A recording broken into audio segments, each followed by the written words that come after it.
Bonjour, dans cette vidéo, nous allons étudier les différents principes d'action qui constituent la deuxième étape dans la construction d'un tombé en lutte. Il s'agit du retournement. Dans cette activité, nous cherchons à plaquer les omoplates de l'adversaire durant 2 secondes au sol. Après la mise au sol, vue durant la vidéo numéro 2, l'adversaire se retrouve souvent à terre, mais avec le ventre regardant le sol. Il nous faut donc le retourner pour marquer des points. Deux principes d'action permettent de retourner un adversaire sur le dos. Comme vu précédemment, un adversaire à 4 pattes possède au total 4 appuis au sol.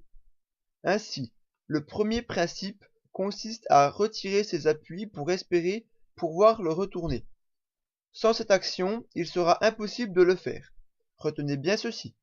On peut en retirer 1, voire 2, afin de produire un déséquilibre, souvent ceux les plus éloignés de nous. On appelle cela un ramassement de bras ou de jambes, c'est-à-dire que l'on tire vers nous les appuis que l'on veut supprimer. Le deuxième principe consiste à exploiter ces déséquilibres créés. On va donc dans la plupart des cas coller son buste contre l'adversaire pour appliquer l'ensemble de son poids, saisir les appuis à retirer, puis pousser dans la direction des bras et jambes supprimés pour le retourner enfin sur le dos. Il s'agissait ici de l'attaque, mais nous pouvons parler aussi brièvement de la défense. Dans ce contexte, lorsque l'on subit un début de retournement, il est important de décaler ses appuis vers l'extérieur afin de contrer les forces exercées par l'adversaire.